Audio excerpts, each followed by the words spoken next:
dugaan adanya perselingkuhan dalam proyek ini Tajuk permasalahan Gede. udah lama gitu. Permasalahan udah lama dan juga sudah beberapa kali banyak yang melaporkan waktu itu juga bahwa indikasi-indikasi kaitan pembangunan Tajuk Gede. Bagaimana status tanah Tajuk Gede tersebut?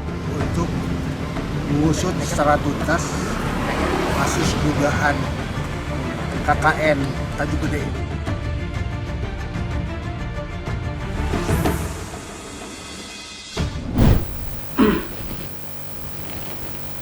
Selamat malam pemirsa, kembali lagi bersama saya Ayunda Safitri dalam program Cakap-Cakap. Kejaksaan Negeri atau Kejari Purwakarta masih mendalami kasus dugaan KKN dalam proyek tender pembangunan Tajuk Gede. Institusi hukum tersebut mengaku sudah mengundang sejumlah pihak yang ada keterkaitan dengan kasus tersebut. Namun demikian pihak Kejari tak secara rinci menjelaskan siapa saja pihak yang diundang. Hingga pekan kemarin, Kejari masih dalam tahap pengumpulan data, bahkan keterangan dari pihak yang diundang belum ada status saksi, apalagi tersangka. Dan pihak Kejari pun masih belum bersedia memberikan informasi kepada media terkait kasus ini. Akankah Kejaksaan Negeri Purwakarta menangani kasus ini sesuai dengan harapan masyarakat? Apakah kasus ini berpotensi menjerat sejumlah pejabat Pemkab Purwakarta? Kami akan meminta tanggapan dari sejumlah narasumber yang telah hadir malam ini dalam program Cakap-Cakap bertema kasus gede di Tajuk Gede. Pemirsa, telah hadir narasumber pada malam hari ini. Yang pertama Pak Zainal Abidin, Ketua Komunitas Masyarakat Purwakarta. Selamat malam Bapak. Selamat malam, Assalamualaikum. Waalaikumsalam warahmatullahi. Bagaimana Pak kabar hari ini, sehat? Baik, Alhamdulillah. Alhamdulillah. Dan yang kedua ada Pak Muhammad Arifin, aktivis Purwakarta. Bapak gimana Pak kabarnya? Alhamdulillah sehat. Alhamdulillah sehat. Oke, kalau begitu saya ingin bertanya kepada Pak Zainal. Pak Zainal, Baik. Bapak Ketua Komunitas Masyarakat Purwakarta, Pak. Ya. Apa sih Pak itu komunitas masyarakat Purwakarta? Ya, jadi komunitas masyarakat Purwakarta salah satu kumpulan orang yang concern dalam bidang pemerhati, kemudian sebagai social control, terutama dalam kaitannya yang tentang korupsi. Oke. Ya gitu, dan beberapa hal lain lah. Intinya kita memfungsikan diri sebagai social control. Kita berharap KMP ini bisa membantu aparat penegak hukum untuk membangun clean government. Oke, baik Pak, sedikit flashback atau mengingat kembali ya Pak terkait kasus dugaan KKN pada pembangunan Tajuk Gede. Itu Pak, sejak kapan Bapak menyadari adanya dugaan korupsi kasus tersebut? Ya, saya mendengar itu sudah lama, semenjak 2017. Ya, ada aroma tidak sedap dalam proses tender.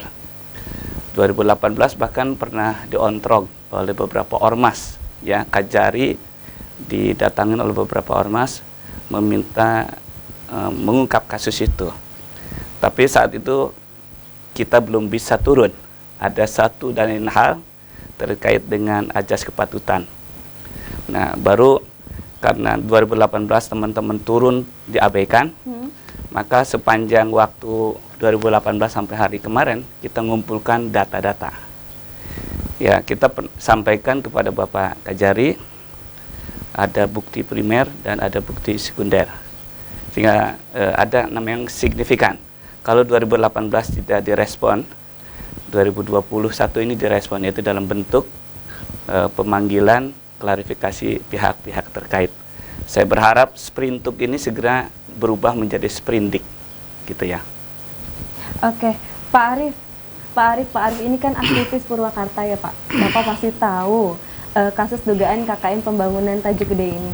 Sejauh apa sih Pak yang Bapak tahu terkait kasus tersebut? Ya, pertama kalau diistilahkan saya aktivis Purwakarta, banyak yang menjadi aktivis Purwakarta. KMP salah satunya aktivis Purwakarta juga. Cuman pada prinsipnya ketika saya tanya sama yang mengundang saya sebagai apa? Saya bilang seperti itu. Kedua, terkait kasus atau persoalan Tajuk Gede itu sebenarnya awal, kalau bahasanya 2017-2018, saya itu melihat bahwasanya ini tanah atau status tanah Tajuk Gede ini statusnya bagaimana. Kalau berbicara statusnya bagaimana, maka nanti landasan hukumnya yang menjadi suatu legal standing tanah tersebut. Maksudnya apa? Status tanahnya itu wakaf atau bukan? Kalau wakaf berarti harus ada akta ikrar wakaf. Kalau misalnya tanah Pemda, berarti harus ada Perdai. Ada aturan seperti itu. Tanah Pemprov pun harus ada Pemda provinsi. Maka dipertanyakan sama saya adalah status ini bagaimana? Oke, Pak Zainal, apa sih Pak yang membuat Bapak atau apa yang mendorong Bapak yang akhirnya Bapak melaporkan kasus dugaan KKN ini, Pak? Ya, jadi dari 2017, 2018 saya pantau ya, ada aroma tak sedap. Nah, kemudian 2021 kita punya kesempatan mengumpulkan barang bukti yang saya sampaikan tadi, primer maupun sekunder. Jadi KMP berbasis amanat Undang-Undang Nomor 8 Tahun 1981 bahwa barang siapapun yang melihat tindakan kejahatan yang sudah dilakukan, tindakan kejahatan yang sedang dilakukan, dan tindakan melawan hukum, maksud saya ya, tindakan melawan hukum yang akan dilakukan. Yang akan dilakukan pun boleh dilaporkan kepada penyidik, apalagi ini sudah terjadi. Selama ini menjadi obrolan warung kopi, Tajuk Gede ini syarat dengan pertanyaan. Ini menjadi obrolan warung kopi yang cenderung liar dan kemungkinan menjadi fitnah yang tidak terkendali. Maka dengan melakukan pelaporan, mudah-mudahan obrolan warung kopi ini berhenti sehingga punya ketetapan hukum. Dan kami dari KMP punya keyakinan yang kita laporkan berbasis data-data primer. Pertama, dugaan perselingkuhan tender Tajuk Gede ini pertama bisa dilihat. Emang nampaknya ruwet, tapi enggak juga.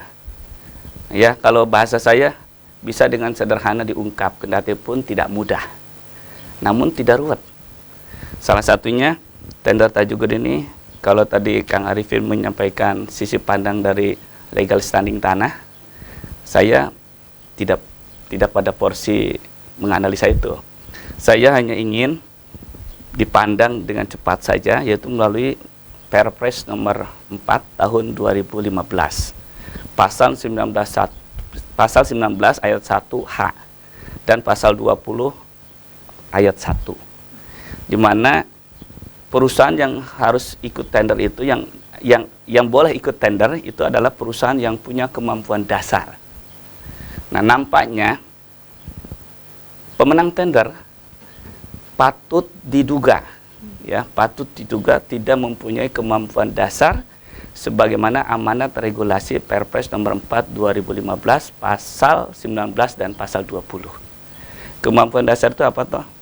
Kemampuan dasar itu adalah kalau Tajuk Gede sebesar 38 miliar ya proyeknya, maka perusahaan pemenang tender harus pernah melakukan proyek yang serupa, yaitu konstruksi bangunan senilai minimal 13 miliar pada SBU yang sejenis.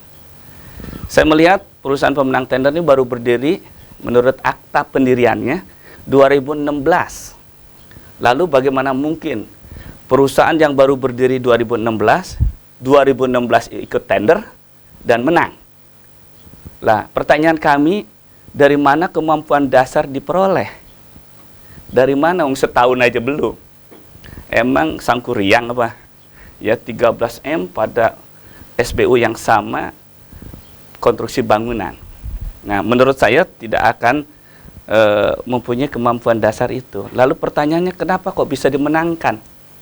Bahkan harusnya ikut tender aja nggak boleh, harus dicoret. Dalam tertib administratif sudah harus dicoret. Ini sampai menang. Nah, ini yang membuat kita bertanya-tanya. Kita tanyakan. Kalau kita tanya langsung ke pihak-pihak terkait, tidak akan dijawab. Maka kita mengadu kepada lembaga penegak hukum, yaitu Kejari Purwakarta. Yang kedua, indikator adanya perselingkuhan itu. Kalau tadi pasal 19, pasal 20 yang tidak mempunyai kemampuan dasar, kalau tidak mempunyai kemampuan dasar pasti tidak akan mampu melaksanakan pekerjaan. Terbukti ternyata mereka pihak-pihak terkait mengabaikan lagi pasal 93 pada Perpres nomor 4 2015 tersebut, yaitu harusnya setiap progres pekerjaan, pengguna anggaran, kemudian PPK dan konsultan pengawas melakukan analisa evaluasi. Termin ke-1 pekerjaannya mampu nggak? Termin kedua diselesaikan dengan baik nggak? Ternyata enggak. Ternyata pada akhir tahun 270 hari kerja yang disyaratkan dalam tender tidak selesai. Ini berarti memang perusahaan itu tidak punya kemampuan dasar. Uang sudah diselesaikan, diberi waktu 270 hari sesuai kontrak kerja itu tidak selesai. Waktu itu kepala dinasnya ya diwawancara oleh Republika pada bulan Januari, bahwa Kepala Dinas Cipta Karya menyatakan pekerjaan tersisa 20%. Kaget lagi, 20% kok nggak diputus kontraknya? Kok ini nggak diputus? Harusnya pasal 93 itu memutus. Kalau diputus ada konsekuensi logis. Perusahaan ini di backlist. Pemenang tendernya di backlist, tidak boleh ikut-ikut tender lagi. Kedua, jaminan pekerjaan dicairkan oleh pemerintah, dipakai menyelesaikan. Jaminan pekerjaan itu tidak kurang 5% dari 38 M. Ya. Kemudian ada denda penalti yang diberikan kepada pelaku usaha tadi. Ada minimal 3 implikasi akibat melalaikan pasal 93. Nah, ini nampaknya tidak dikerjakan oleh pejabat terkait. Sudah nggak mampu, dikasih lagi waktu. Memang diperkenankan dikasih waktu 50 hari. Pasal 93 mensyaratkan boleh diperpanjang sampai 50 hari. Lagi-lagi di akhir Februari, sekitar 60 hari kerja berikutnya, masih tersisa 5%. 5% tidak selesai. Siapa yang menyampaikan? Ketua PPK-nya. Pada media Ermol Jabar. Dia menyampaikan 5% tersisa. Terbukti, Bupati Purwakarta tidak jadi meresmikan. Nah, harusnya tadi perusahaan ini di backlist, dicairkan dana jaminan pelaksanaan proyek. Ketiga, di denda penalti 1 hari itu 1 per mil. Ya, 1 per mil per hari. Nah, yang heran katanya, beberapa waktu lalu, ada pengusahanya yang diwawancara di TV ini juga menyatakan saya sudah bayar dendanya sekitar 380 juta. Saya malah bingung lagi kenapa 380 juta, harusnya di atas 2 miliar dendanya tok. Karena dihitung dari seper mil dari 38 miliar proyek, bukan dari sisa pekerjaan. Karena masjid ini adalah satu kesatuan fungsional. Jadi bukan berapa yang kurang, itu aja Pak, yang kurangnya bagian menara atau bagian mimbar. Maka dihitung dari bagian mimbar, bukan. Asumsi KMP dari satu kesatuan fungsi. Buktinya kenapa satu kesatuan fungsi? Masjid Tajuk Gede itu tidak diresmikan oleh Bupati, diundur sampai 100% selesai. Karena masjid itu kalau satu nggak selesai nggak bisa dimanfaatkan. Beda kalau kantor. Ruangan ini belum selesai, ruangan lain bisa dipakai, gitu ya. Jadi 1 per mil dari 38 M per hari. Hitungannya kalau 60 hari harus sudah di atas 2 M. Oke, gitu ya. Jadi itu indikasi-indikasi yang membuat kita berkeyakinan melaporkan dugaan perselingkuhan ini. Oke, Pak Arief, terkait dengan statement Pak Zainal tadi, Pak, apakah Bapak yakin kejaksaan itu bakal menangani kasus ini sesuai dengan ekspektasi publik? Iya. Pertama, berbicara lembaga hukum atau aparat hukum itu harus mempunyai nilai integritas. Maksudnya apa? Ketika pertanyaannya yakin atau tidak, ketika dia masih lembaga tersebut, ya kejaksaan tersebut masih mempunyai integritas, maka saya yakin ini akan dituntaskan. Tapi ketika keyakinan saya itu dihianati oleh lembaga tersebut, maka lihat ke depan apakah ada hasil putusan inkrah, ya, putusan tetap, hukum tetapnya bahwasanya ada dugaan KKN atau enggak, maka nanti keluar putusan tersebut. Nah, di situ keyakinan saya akan muncul terus dan percaya terus pada lembaga tersebut. Makanya kita lihat aja lembaga tersebut sejauh ini perkembangannya sampai mana gitu. Yang Bapak lihat saat ini bagaimana, Pak? Kalau yang saya lihat Ya. dari lembaga yang ada, kejaksaan negeri yang ada, memang cenderung lambat mungkin ya Pak. Cenderung lambat. Cenderung lambat. Kenapa cenderung lambat? Seharusnya Mudah-mudahan didengar oleh Kak Jari ini. cenderung lambat. Kenapa cenderung lambat? Karena seharusnya ketika pelaporan dari Pak Jainal sebagai KMP itu harus ditindaklanjuti secepat mungkin. Agar apa? Tidak terjadilah asumsi-asumsi liar gitu. Oke. Maka proses hukum itu istilahnya bukan membiarkan, tapi kan tujuan hukum itu salah satunya kepastian. Ya, betul. Nah, pastikan ini ada dugaan KKN atau tidak. Oke. Baik, pemirsa, kami akan kembali sesaat lagi.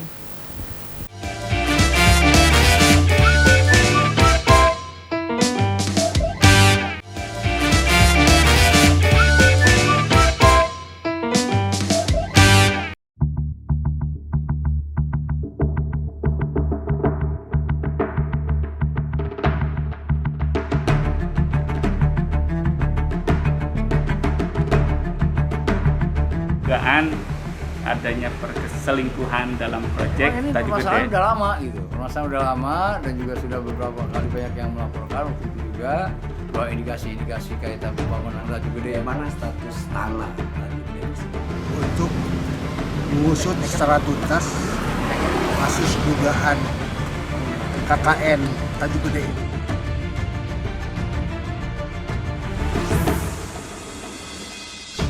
Pemirsa, terima kasih masih bersama kami. Kita lanjutkan kembali program Cakap-Cakap. Pemirsa, kami juga sudah mengundang pihak Kejari untuk hadir di program ini. Informasi terakhir, pihak Kejari belum bersedia dengan alasan sedang fokus mengumpulkan data, bahan, dan keterangan. Maka dari itu kita lanjutkan ke Pak Arief. Pak Arief, terkait dengan statement Bapak tadi yang menilai bahwa Kejari lebih lambat ya Pak ya dalam menuntaskan kasus ini. Apa yang seharusnya dilakukan Kejaksaan Negeri atau Kejari untuk meyakinkan publik bahwa mereka serius Pak menangani kasus ini? Ya, kalau apa yang harus dilakukan tetap pada poinnya. Kalau dilihat dari undang-undang pun adanya suatu sistem keterbukaan informasi.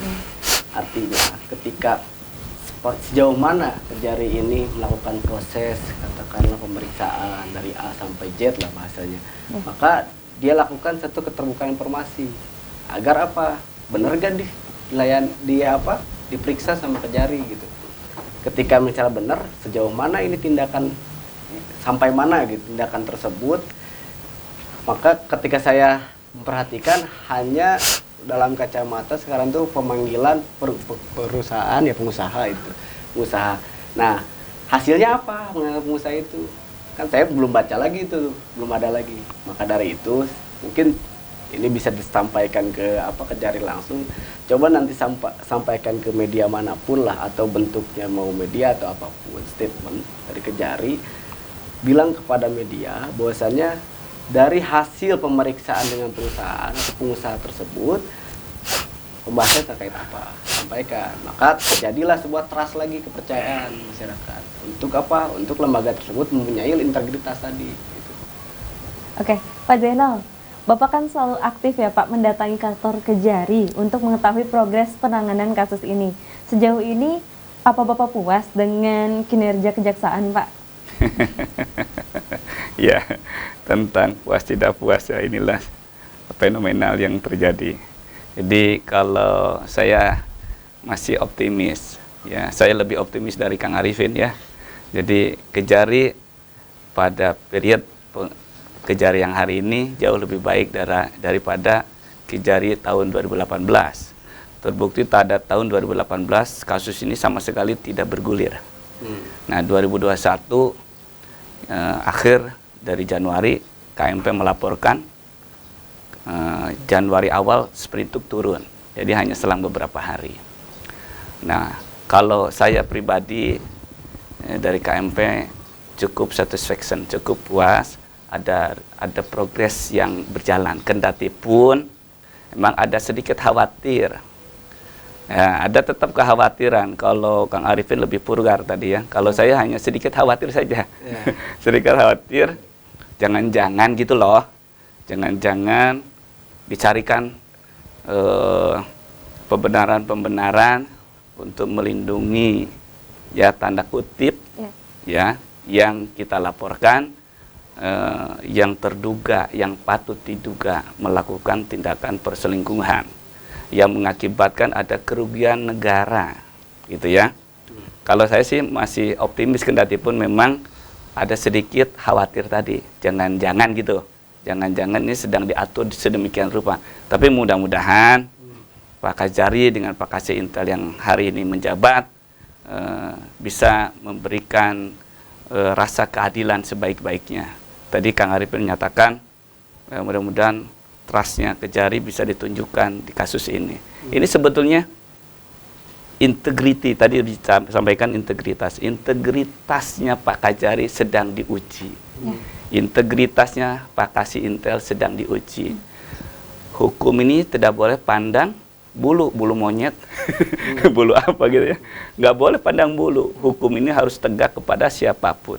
Jangan tajam ke bawah kemudian tumpul ke atas. Harus sama-sama bisa diberlakukan hukum ini seadil-adilnya tanpa melihat siapapun yang tersandung hukum. Oke, Pak Arif, jika di tengah jalan kasus ini dipetiskan, apa yang harus dilakukan oleh para aktivis Purwakarta, Pak? Apakah akan melakukan unjuk rasa atau apa? Mungkin kalau berhenti di tengah jalan itu bisa dikatakan ini asumsi liar atau hipotesa lah bahasanya, kesimpulan sementara. Kalau dikatakan tadi sikap apa kemudian ini berhenti di tengah jalan. Pertama, kalau saya pribadi dengan nanti teman-teman GPI akan mengajukan surat audensi, mungkin mempertanyakan ada apa. Kan bahasanya kadang gini, lembaga tersebut tidak mau terbuka pada media, tapi ketika diaudensikan ada sesuatu yang diterbukakan oleh mereka gitu. Atau misalnya kalau masih tidak mau terbuka, disilaturahmian aja. Nanti secara personal ataupun secara emosional yang punya jabatan ataupun yang bersangkutan akan menceritakan sebuah duduk perkaranya, kronologisnya bagaimana, paling gitu. Oke, kalau Pak Zainal, Pak, jika ke depan Bapak menilai Kejari ini kurang optimal dalam menangani kasus Tajuk Gede, apa yang akan Bapak lakukan? Pertanyaannya, kalau Pak Kajari tidak optimal ya? Iya, jika jadi tentu saya akan melakukan upaya-upaya hukum, ya, yaitu kita akan angkat kasus ini di level yang lebih tinggi, bisa jadi di Kejati atau di Kejagung, gitu ya. Dan kita punya saluran. Semua orang akan berkedudukan sama. Siapapun yang turut serta melakukan tindakan kejahatan, tindakan melawan hukum, siapapun yang melakukan dan atau ya turut serta melakukan tindakan melawan hukum bisa kita ajukan, termasuk jaksa, ya, karena di sana ada komisi kejaksaan yang didirikan oleh negara, lembaga eksternal mengawasi kejaksaan. Dan ada juga pengawasan internal kejaksaan, yaitu Jamwas, di tingkat Kejati maupun di tingkat Kejagung. Jadi saya sedang bersiap, sudah mulai saya bersiap mengakses, mengkomunikasikan dengan teman-teman di Kejagung. Bisa minta bantuan mereka, kalau tidak serius, ada indikator. Ya, saya bilang ya, ada indikator, belum tentu benar ya. Kalau ada indikator, kemudian main mata lagi di tingkat APH, maka kita akan laporkan juga ke Jamwas, ya, atau bahkan ke Komisi Kejaksaan. Gitu ya. Oke, Pak Arif, Pak, jika kasus ini terus diungkap, prediksi Bapak apakah ada pejabat di Pemkab Purwakarta yang akan terjerat hukum, Pak? Kalau bicara prediksi, kemungkinannya pasti ada. Karena ini kan beberapa, ya salah satunya kan udah 3 orang lah yang saya tahu informasinya itu yang sudah dipanggil sama kejaksaan ya Pak. Dari Diskarki ada, dari Tabak ada. Artinya kan orang-orang ini mestinya tuh walaupun dikatakanlah mantan pejabat atau gimana, mereka akan bahasanya membukakan suatu informasi kepada kejaksaan tersebut, bagaimana posisi istilahnya yang selanjutnya, apakah sama menangani hal tersebut ataukah tidak gitu. Artinya kan kalau bicara birokrasi kan yang selanjutnya akan menangani juga gitu ya, untuk kebijakan ataupun proses yang sebelumnya, itu aja. Oke, Pak Zainal, dengan pertanyaan yang sama menurut Bapak adakah Pak? Ya, kalau menurut informasi dari pihak kompeten, seluruh pihak-pihak terkait sudah diminta klarifikasi. Pengusahanya sudah. Kendati pun tidak ada media yang tahu kapan dipanggilnya, tiba-tiba sudah. Kemudian ada PPTK sudah dipanggil, PPK sudah dipanggil, ULP sudah dipanggil, dan Kadis Cipta Karyanya sudah dipanggil. Ada 5. Dan katanya pengusaha pesaingnya juga sudah diklarifikasi di Semarang. Jadi kendati pun kemudian tidak open public, tapi katanya sudah. Nah, tinggal kita mengawasi saja, karena semua orang punya peluang. Saya ulang, semua orang punya peluang menggok-menggok. Ya, maka harus di guidance supaya on the track. Ya, semua orang saya bilang, termasuk siapapun, pejabat penegak hukum maupun kita masyarakat, punya peluang menggok-menggok. Maka kita harus guidance lurus. Maka harus dikontrol. Ya, salah satu fungsi kontrol yang akan dilakukan oleh KMP yaitu berkoordinasi dengan Jamwas, Kejati, Kejagung, dan berkoordinasi dengan Komisi Kejaksaan. Dan tentu ini teman-teman dari banyak ormas, ya, dari banyak ormas sudah siap mengawal kejalanan. Ya. Oke, Pak, dalam setiap kebijakan yang dikeluarkan Pemkab sebagai eksekutif, Pak, idealnya sudah sepengetahuan Dewan sebagai lembaga eksekutif. Dalam kasus Tajuk Gede, bagaimana Anda menilai sikap Dewan, Pak, selama ini? Ya, jadi kalau biasanya Dewan itu memberi persetujuan ya. Atas rancangan pembangunan daerah. Kontrol. Itu persetujuan, tapi otoritasnya ada di Bupati. Ya, ada APBD itu sabuntel kadut kata orang Sunda, ya. Maka alokasinya terserah suka-suka eksekutif. Nah, hanya masalahnya harusnya Dewan itu fungsinya adalah kontrol, penyeimbang. Ya, trias politika itu salah satunya DPR, legislatif. Jadi ada eksekutif, ada yudikatif, ada legislatif. Ini harusnya punya kesetaraan. Nah, hari ini nampak tidak setara. Karena kenapa? Eksekutif banyak duitnya, bisa mengatur banyak hal. Ya, punya kewenangan menggunakan uang itu. Sementara lembaga yang lain tidak punya anggaran. Ya, jadi anggaran ini menjadi kewenangan eksekutif memang. Ya, saya melihat fungsi Dewan tidak sesuai ekspektasi kita melakukan fungsi kontrolnya. Gitu ya. Harusnya pemahaman saya begitu riak-riak masyarakat termasuk KMP mengadu, membuka laporan perkara di kejaksaan, harusnya DPRD ikut membantu karena mereka adalah wakil kita. Yang saya khawatir dia mewakili kita dalam segi kemewahan saja. Wakil gajinya gede saja. Pak, bagaimana Pak menanggapi statement daripada Pak Zainal? Statement dari yang tadi? Iya, betul. Pertama, mungkin apa yang dilakukan oleh Pak Zainal Abidin selaku koordinator ya, Pak, atau ketua KMP itu sebagai social control sudah betul. Pertama itu. Kedua, ketika berbicara kelembagaan ataupun yang hadir sekarang lembaga hukumnya diproses sudah betul juga. Yang ketiga misalnya itu mengenai saya teringat apa yang disampaikan oleh Filsuf Romawi, Cicero bilang hukum itu tumbuh kembang ketika adanya sosial gitu. Ada masyarakat, ubi societas ibi ius, di mana ada masyarakat situ ada hukum. Maka bagi saya seharusnya kasus ini sedari awal ya, kalau bicara kausalitas sebabnya harusnya udah dipersiapkan apa kekurangan-kurangannya. Misalnya itu. Maka kehadiran hukum itu bukan pasca gitu. tapi pra keadilan hukum itu. Maka pertanyaan saya sebaliknya kepada entah itu penyelenggara atau yang mempunyai kewenangan Tajuk Gede ataupun dari Pak Zainal tersebut, kenapa hal ini baru dipersoalkan lah, dipersoalkan kan gitu. Kenapa harus dipersoalkan gitu? Baru hari ini, sedangkan posisinya ya maaf aja, Tajuk Gede itu sudah udah besar gitu posisinya ya, sudah tujuannya niatnya baik, tapi tidak diiringi oleh yuridisnya, udah legal standingnya gitu. Kenapa dari awal saya bilang bahwa saya statusnya bagaimana?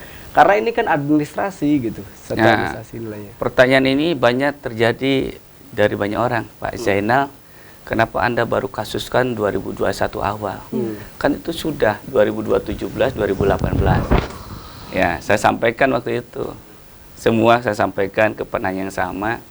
Barang buktinya baru nemu. Kan mengadil itu harus ada barang bukti.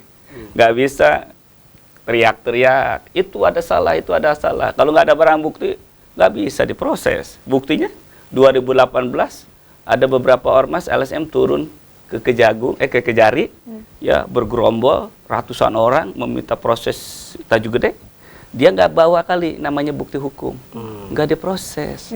Karena keywordnya kalau melakukan pelaporan harus ada barang bukti yang diserahkan. Maka KMP waktu itu meneliti, menelaah, ngintip gitu ya. Mencari barang bukti itu tidak mudah. Nah, baru ketemulah akhir 2020 barang bukti primer maupun sekunder. Maka Januari 2021 kita lapor dan terbukti Kejari bekerja merespon dengan baik. Tapi Pak, sebelumnya KMP juga pernah melaporkan kasus lain ya Pak ke Kejari, namun di tengah jalan katanya KMP tidak mengawalnya hingga tuntas dan kasusnya pun bagai hilang di telan bumi. Tapi sebentar dulu Pak, kita akan bahas setelah yang satu ini. Pemirsa jangan kemana-mana, kami akan kembali sesaat lagi.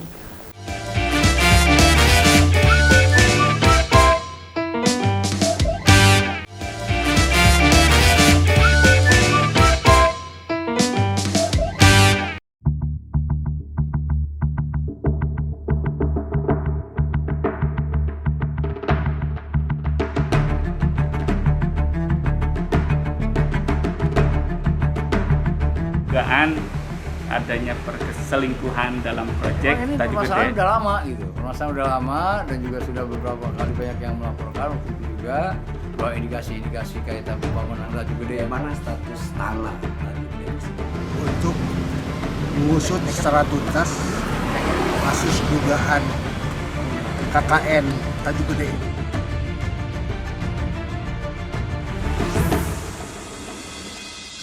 Baik, terima kasih pemirsa masih bersama kami. Kita lanjutkan ke Pak Zainal. Pak Zainal, tadi ada pertanyaan yang belum sempat terjawab, Pak. Katanya KMP juga pernah melaporkan kasus lain ke Kejari. Namun di tengah jalan KMP tak mengawalnya hingga tuntas dan kasusnya pun hilang bagai ditelan bumi. Bapak gimana Pak, bisa kayak gitu Pak? Sama seperti yang hari ini, banyak isu berseliweran. KMP sudah diberesin, maka akan hilang di telan bumi. Jadi yang kemarin yang ditanyakan barusan bukan lapor di Kejari, bukan. Di Kejaksaan Agung. Jadi bukan bentuknya LP, bukan, baru Dumas. Jadi kalau datang ke penegakan hukum itu ada laporan perkara, ada aduan masyarakat. Nah, waktu itu yang saya sampaikan di Kejaksaan Agung adalah kasus dugaan SPPD fiktif. Yang beberapa waktu sebelumnya sudah inkrah, ada putusan pengadilan. Tetapi KMP bisa melihat ada barang bukti tambahan. Sehingga KMP waktu itu datangi Kejaksaan Agung dan sudah mulai bergulir waktu itu. Tetapi kita ada beberapa hal yang harus kita lakukan koordinasi dan tambahan barang bukti. Insya Allah itu akan kita kawal lagi. Ya. Nah, ada yang lebih urgensi persoalan hari ini, yaitu Tajuk Gede yang tertunda lama. Jadi jangan khawatir, kita tidak diberesin siapapun. Oke, siap. Sekarang Pak Arif. Bapak ada sarankah Pak kepada komunitas masyarakat Purwakarta atau KMP yang melaporkan dugaan adanya unsur KKN proyek Tajuk Gede ke Kejaksaan Pak? Kalau saran saya juga perlu saran ya, maksudnya perlu saran juga. Karena terkadang di dunia aktivis waktu saya ya mahasiswa gitu, jangankan dugaan-dugaan intrik atau bahasa kasar 86 ke misalnya ke KMP, ya ke mahasiswa pun akan selalu ada isu seperti itu. Maka dari itu kalau berbicara sekarang, semua elemen seharusnya bersatu padu untuk menegakkan apa yang dikatakan kebenaran. Indikatornya apa? Ya sesuai dengan hukum, aturan gitu. Nah, kemudian kalau berbicara apa namanya good governance tadi, pemerintahan yang baik, itu harus melakukan juga apa? Merit system gitu.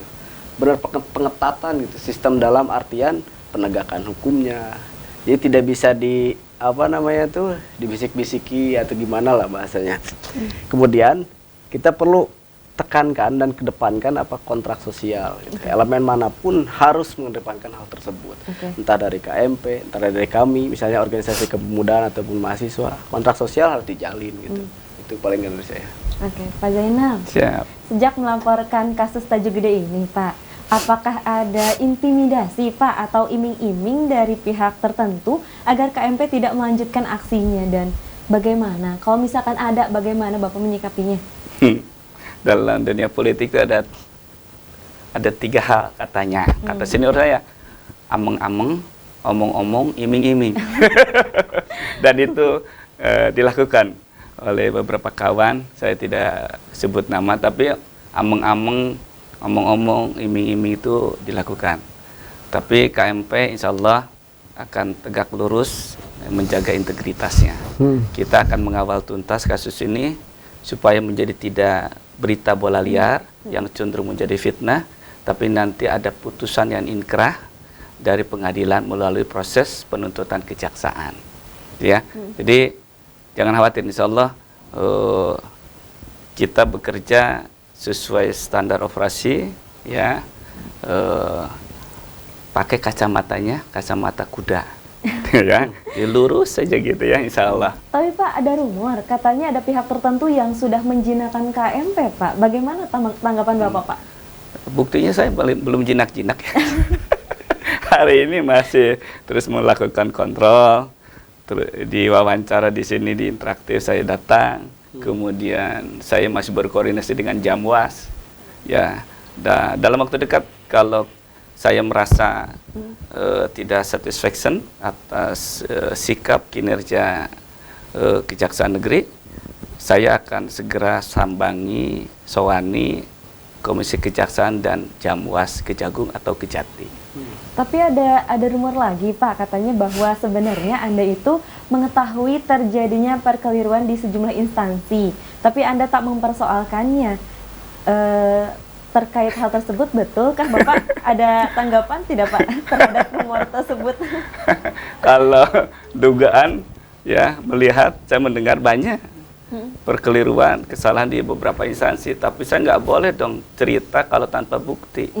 Jadi kalau saya ngomong, si Anu melakukan ini, si Anu melakukan ini, saya dipidana dong. Karena saya mengomong tidak berdasarkan bukti otentik. Nah, saya ini orang terdidik, ya, maka saya tidak boleh ngobrol obrolan warung kopi. Maka kalau saya melakukan bidikan, maka alat buktinya harus penuh. Ya tidak boleh asal ngomong, nanti saya diketahui banyak orang. Ketua KMP tidak educated ya. Gitu ya. Gitu. Oke, Pak Arief, Pak, pada suatu kesempatan Anda pernah melontarkan pernyataan bahwa KMP itu pernah beberapa kali melaporkan kasus korupsi ke Kejari, tapi tidak ada satupun yang penanganannya tuntas. Itu bisa dijelaskan? Saya koreksi dulu, baru 1 kali. Oh, baru 1 kali, oke. Ya, yang kemarin itu SPP defektif di Kejagung. Oke. Ya, Gimana Pak tanggapannya, Pak? Ya, terkait hal tersebut, saya sebenarnya baru pertama kali bertemu dengan Bapak Zainal Abidin. Kalau namanya saya sering dengar gitu. KMP sering dengar saya. Karena satu dan lain hal, mungkin aktivitas saya juga di Bandung. Kemudian ketika ada beberapa informasi yang masuk ke saya, bahwasannya wah udah itu ada sebuah gerakan, pasti ada sebuah pemberhentian katanya gitu. Maka dari itu ketika saya dengar informasi tersebut, mau tabayun tapi saya belum tahu siapa ke siapa kan gitu. Sebenarnya kalau proses pelaporan atau proses unjuk rasa saya beberapa kali gitu melakukan di Purwakarta gitu. Bahkan ketika berbicara katakanlah studi kasusnya SPPD fiktif, melakukan pada dewan saya unjuk rasa sudah. Kemudian tidak satu pun lah dewan yang keluar gitu. Kemudian ke kepolisian, gitu pelaporan, ke kejaksaan. Sampai pada puncaknya saya mau ke Jati waktu itu teman-teman, kawan-kawan, ada bahasa kasarnya yang coba memberhentikan lah. Jadi bahasa kasar teman-teman saya itu dipus, dipresur lah sama beberapa apa namanya itu bayang-bayang lah mesinnya, bayang-bayang yang ingin jangan diteruskan atau gimana. Karena dalam fakta hukum itu ingkrah atau hukumnya di putusannya itu ada beberapa elemen yang termasuk di dalamnya gitu. Maka dari itu ketika koordinasi, ketika konsultasi, lagi-lagi gitu, yang namanya sebuah gerakan tidak hanya satu orang gitu. Powernya itu adalah beberapa elemen yang harus bekerja sama. Mungkin ke depan saya dan teman-teman bisa bersinergis dengan KMP atau KMP dengan kami kan gitu. Alhamdulillah, dapat dukungan baru dari GPI. Itu paling. Oke, Pak Zainal, Pak, bagaimana maksud saya jika di tengah jalan Anda ini melempem atau malah tidak lagi on the track, apakah Anda siap dikritik oleh publik, Pak? Oh, siap banget. Saya biasa dikritik bahkan oleh anak saya. Sangat siap ya, Pak. Oke, Bapak, bagaimana cara Bapak ini meyakinkan publik bahwa KMP ini tetap konsisten mengawal kasus ini, Pak? Apa jaminannya? Jaminannya ya, jaminannya kerja terus saja. Jadi maksimal ikhtiar tawakal itu adalah bergerak. Oke. Ya, maksimal tawakal itu artinya bergerak. Jadi saya hari ini terus bergerak, melihat ketidakadilan saya laporkan. Jadi mainannya KMP tidak demo, tetapi buka laporan perkara. Nah, harus kawan-kawan harus lihat kemajuan luar biasa kasus tender Tajuk Gede yang dulu tidak pernah diproses. Demo-demo diabaikan.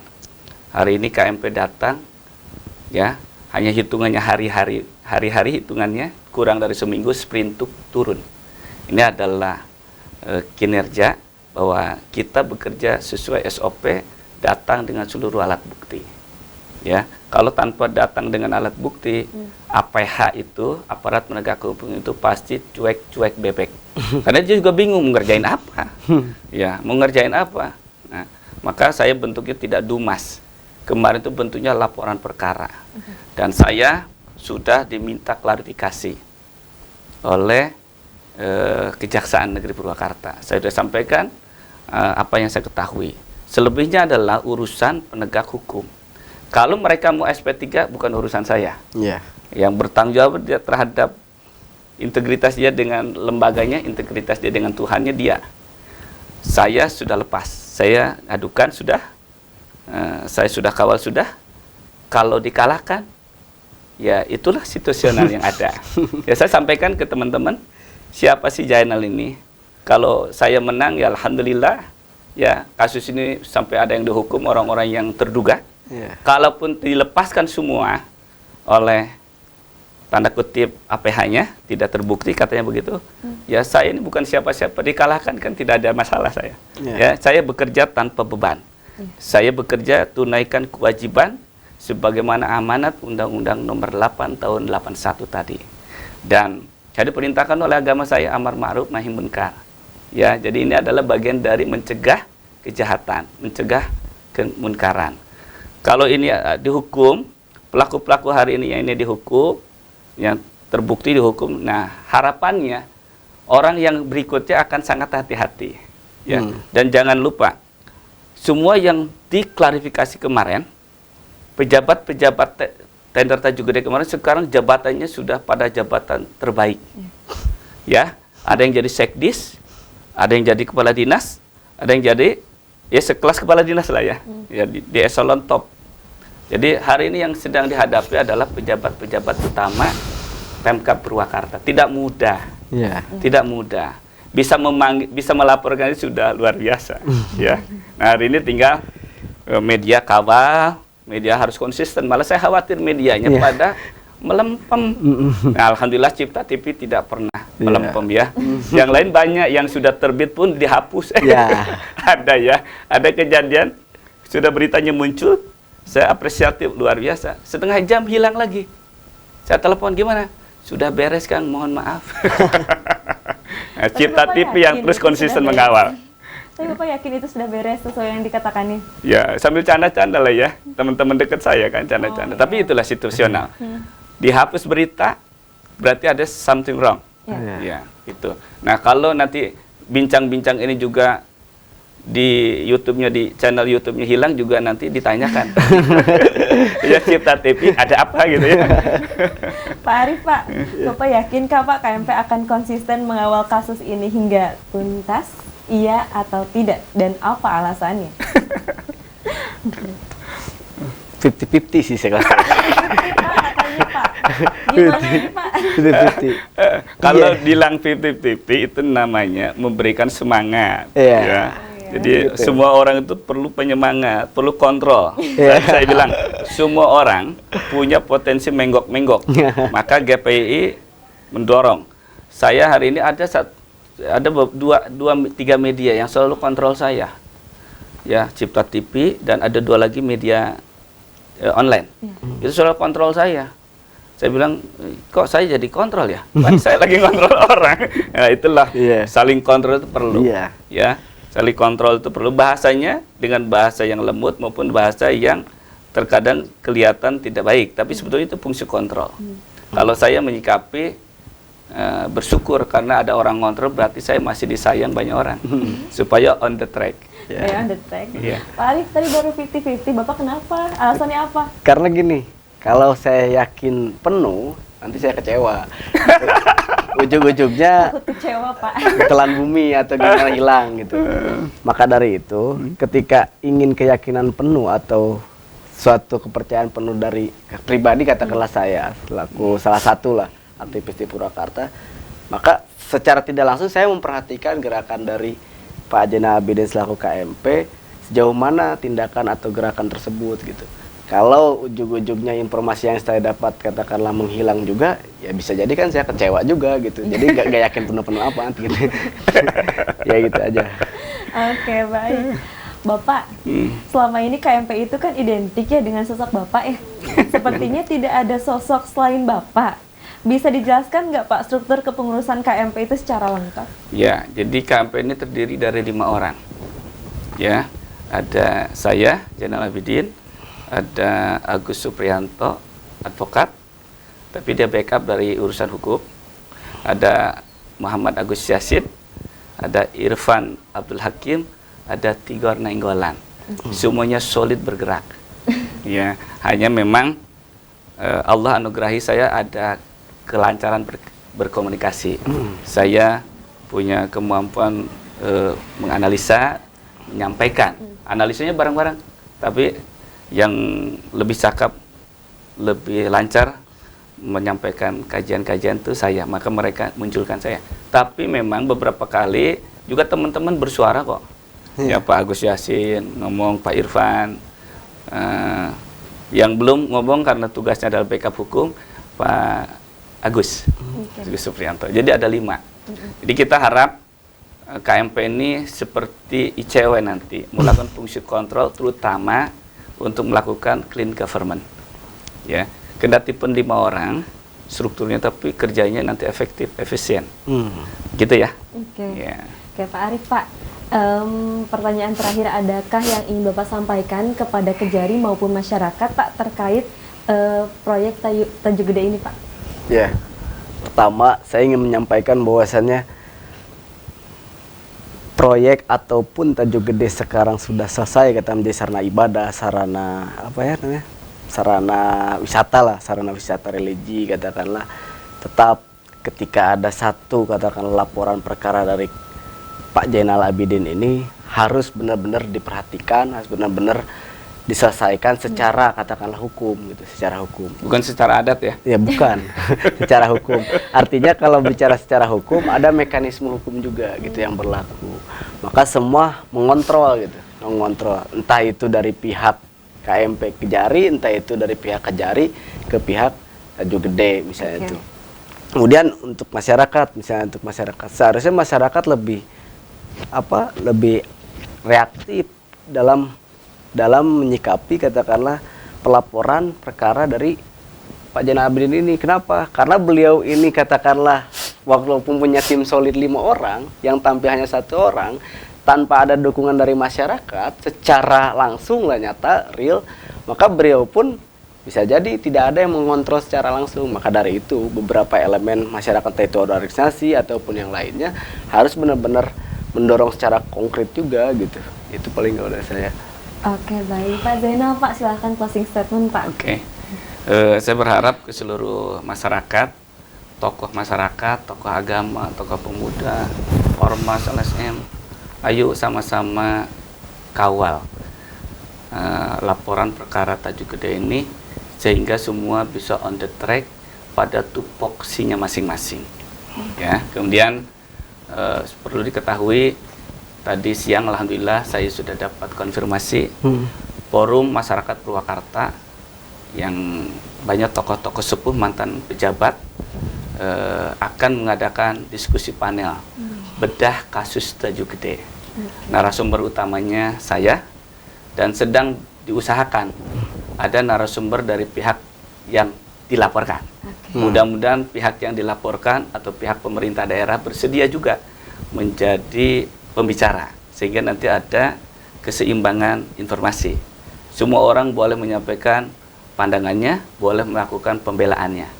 Ya, mudah-mudahan di akhir minggu ini sudah digelar acara itu dan semua menjadi terang benderang. Dan KMP per hari ini sudah mengirimkan surat kepada Dinas Cipta Karya meminta 3 hal.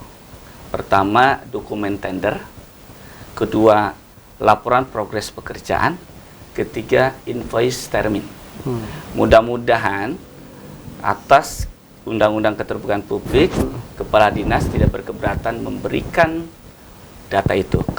Karena data itu akan dapat mengkaji lebih terang benderang. Benar nggak ada kesalahan-kesalahan yang diduga.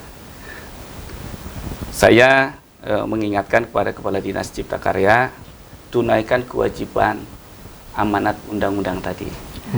Berikan data-data itu kepada masyarakat. Saya, KMP meminta itu, mudah-mudahan segera diberikan data-datanya. Saya ulang, dokumen tender, laporan progres pekerjaan, dan invoice termin. Itu ya, terima kasih. Pak Arif, Pak silahkan closing statementnya Pak.